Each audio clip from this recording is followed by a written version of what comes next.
akka gurri kun banameen wanti cufame siif banamu. Faata nalaali kushee tokko lama sadi maqaan kee eenyu? Usheera. Ushee.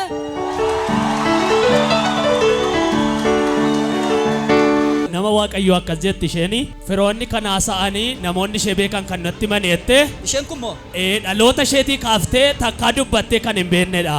Duudummaadhaan dhalattee arra garuu lafa kana irratti kamuu seen argeettee dhugaa baa'erti.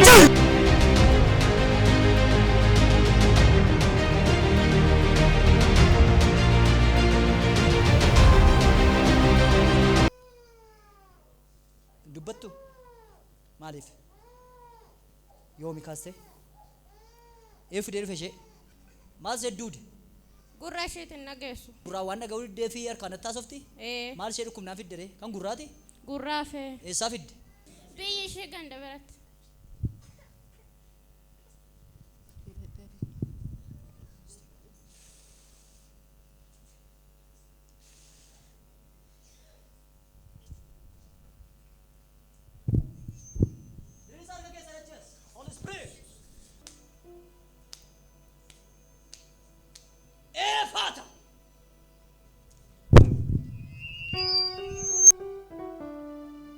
akka gurri kun banameen wanti cufame siif banamu.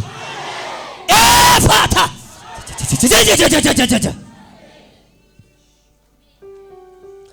dhalachuu dandeessi waggaan seen beekamu waggaa dheeraadha miti waggaa dheeraadha akka gurri kun banameen eenyu banamaachi yaamane sawallee ይቻላል ወይ? Faata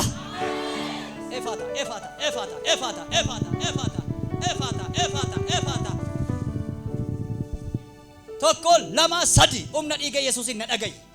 Tokko lama sadi Afur.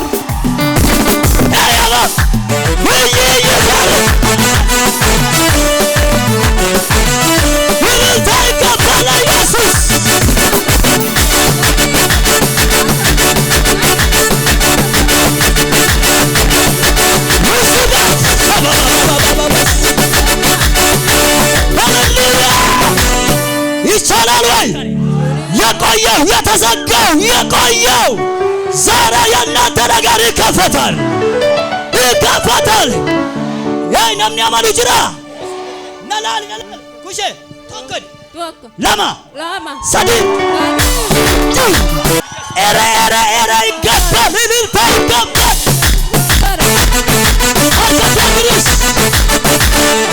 dibata kana fuudhii gali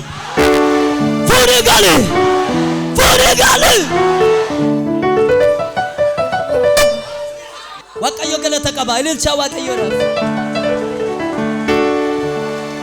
Hallelujah waggaa bara seetti duudde beektaati inaasoftu akkasumatti ni ilaalti maqaan kee eenyu? Usheera. Ushee.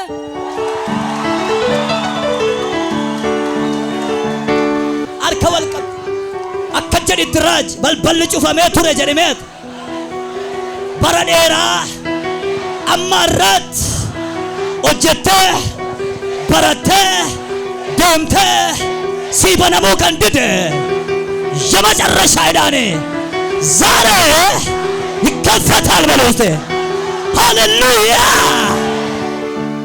argine lellamna malee ageenye duwwaa miti ሃሌሉያ Nama Waaqayyo akkas jetti isheen firoonni kan haasa'anii namoonni ishee beekan kan natti maneette isheen kun moo dhaloota isheetii kaaftee takkaa dubbattee kan hin beennedha. Duudummaadhaan dhalattee arra garuu lafa kana irratti kamuu seen argeettee dhugaa baa'erti. Baay'ee dabala Waaqayyoon galata.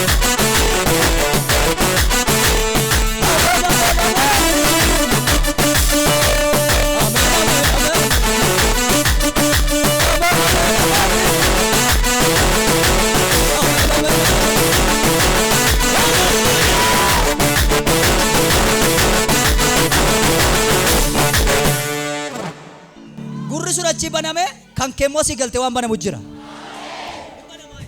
Banama. Yaadda'u jedhime Waaqayyo na wajjin ta'eera jedhe si duukaan gala jedhe waan inni si hojjetu hin beeku Waaqayyo si duukaan gala naan jedhe timi naan jedhe. Biyya alaa biyya keessaa kan jirtan Daboo Afrikaa, Dubaay, Beirut, Gibxi, Joordaan, Ameerikaa, Kaanaadaa, Ardii Eeshiyaa, Awurooppaa keessa kan jirtan, biyya jirtan, lafa jirtanitti kan miidhamtan bilisa baafna dhiiga Yesuus. Bilisa baafna dhiiga Yesuus. Bilisa baafna dhiiga Yesuus. Bilisa baafna dhiiga Yesuus. Bilisa baafna dhiiga Yesuus. Bilisa baaf. Maal ta'e kun? Kanatu hojjetu? Waggaa shan mana yaalaati maal siyyaan paartii kana?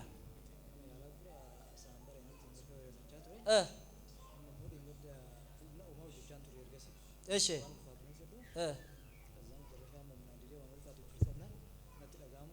eeshe utaa jedhi raasii urgufi keessaa deemi and hulet sost hit arifat hidhaan keessan hiikamu raasii hidhachiisa fura jawwee kalee isaa gadhiisi jawwee fura zarmaan zarii fura xonqolaa fura tosha hidhachiisi gangalachiisi keessaa afura baafachiisi keessaa bay yes yes abidda hallelujah tika abidda keessa deemaa jira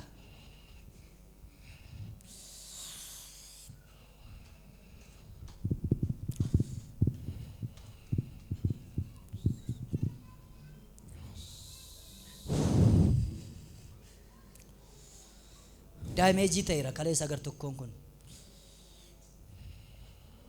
hojiitti deebi'u galateeffadhaa hojiitti deebi'eera kaasiyoon of ilaali qaqqabi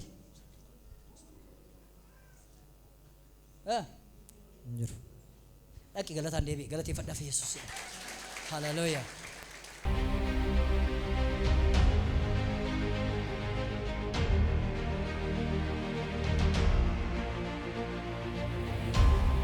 maqaan keenyu eessarraa dhuftee? Maqaan koo Caaltuu Gannaalee jedhama kan dhufee aanaa Uraagaa godina Gujii Bahaarraan dhufee. Ishee waan Waaqayyo naa godhee guddaa baay'een qaba jettee mee waan Waaqayyo sii godhee tokko lama hidhiitii saba Waaqayyootii fi waan Waaqayyo sii godhe dhugaa ba'i. Jalqabaa Waaqayyoon maqaa isaa galatoomu saatii kanaan nu ga'ee hunda keenyaatu warta nu hararee maqaa Waaqa keenyaa guddaa galateessaa sabi ol kaatanii Waaqa kana naa mee Waaqayyoon galateeffadhaa Waaqayyo waan guddaa waan naa godheef Waaqayyoon naa galateeffadhaa jirti Waaqayyoon galateeffadhaa fi harka keessan itti dabalaa Waaqayyoon galateeffadhaa. Mee Waaqayyo maal sii godhe jalqaba irratti yoom waldaa kana dhuftee sii kadhatamee gocha Waaqayyo sii godhe saba Waaqayyootti himi. Ani gaafa guyyaa fulbaana gaafa guyyaa 21 karaa kana dhufe karaa biyya kanaa jechuudha. Achiin boodee gaaf tokko waldaan nama Waaqayyoo tokko hin jira deemna naan jedhane guyyaa roobii gaafsa tokko achi deeme gaafa immoo achi an deemu kadhachaa turane saba karaa isin jirtanuu fi ollaa isin jirtanutti Waaqayyoo warri gajjettani Waaqayyoo ol siin qaba nama guddaa taatani seexanni nama gadi qabe baay'een ol jettanii jedha kadhataa ture. Ani immoo waan beekuu fi saba kiyya keessa maatii kiyya keessa waan baay'ee waan jiruuf ani immoo yeroo sanii ameen jedhee fudhadhee immoo kara manaa gale gaafsa lallabaa ture raajiini gaafa lallabaa turu ani immoo ameen jedhee kara manaa fudhadhee galeeni achiin boodee hin turre ji'a tokko hin geenne ji'a tokko miti 15 iyyuu hin geenne maatiin kiyya immoo kara waggaa 60 minaamin seexana sagadaa turani seexanaan jiraataa turan isaan immoo Waaqayyoon beekan turani ana bichaadha mana achi keessaa baay'ee Waaqayyoo kan fudhadhee ture achiin boodee ameen jedhee gaafaan fudhadhee kara manaa gale sani booda saniin achi Waaqayyoon immoo isaanii waggaa 60 seexana sagadaa turani achi keessaa Waaqayyoo hidhaa guddaa isaan nama baay'ee san Waaqayyoon maatiin koo tokkumaayyuu waa Waaqaan beeku ture achiin immoo Waaqayyoon raajii waan dubbate saniin achitti seexanni achi mana san keessa itti sagadaa turan isaan jalqabe gubaa turan isaa 8 jalqabanii haga saatii harkan keessaa saatii 8 gubaa turan. Shiqoy maatiin kee qaallu waaqessaa turan waggaa 60 oliif jetteetta asitti sagaleen dhufee ergaa raajiin sagalee asirratti lallabaa turan fudhattee baatee booda maaltu ta'e maatii kee gidduutti? Maatii koo gidduutti gaafa ani achi ameen jedhee fudhadhee galeen booda waaqayyoon immoo maatiin koo akka hidhaa keessaa hiikamu tiyyaa fi siisterii kiyya tokkoon jeesee ture immoo seexannichi achiin booda eega raajiin dubbateen booda seexanni waggaa 60 itti sagadaa turani sun mana isaanii keessa tajaajilaa wayii deemee seexana san gugubaa ture waggaa 60 fi maatii kiyya rakkisaa ture ka waggaa 60 fi obboleeyyaan kiyya gadi qabaa ture maatii kiyya kan nyaataa ture san waaqayyoo hidhaa guddaa keessaa na hiikeera. Mee waaqayyoon galateeffadhaafi. Obboleetti kootiif akkoo koo torban tokko gidduutti du'aan addunyaa kanarraa hafuura geggeesse yookaan nu galaa fudhate raajina si sagalee isaan dubbatan amiin jedhee fudhadhee galee amma manni keenya maatii keenya keessa qodaa inni waggaa 60 itti waaqeffatamaa ture gubatee ba'eeraa mana keenya keessa waaqayyo jiraa jedhaa irti waaqayyoon galateeffadhaafi.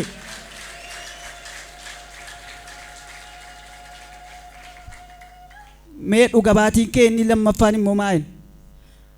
Nikun immoo maatiin nama 5dha waaqayyoo ka fudhate guyyaa sanitti kara waaqayyoo kara lubbuu seexanaa keessaa ba'ee kara waaqayyoo dhufe kan fayye nama 5dha amma immoo haati kiyyaaf abbaan kiyyaa faneeran adaadan kiyyallee faneeran isaanis akka amananuu fi akka raajii waaqayyoo naa kadhatu kan immoo kan biraan jiru ani ijji koo waggaa 3 na dhukkubaa ture na ilaalu yeroo baay'een bu'aa ture inni immoo raajiin naa kadhatee ture ijji sunillee eega saniin jalqabee naa fayyeera. Amma immoo waaqayyoo guddeessaa naa galateeffadhaa kana.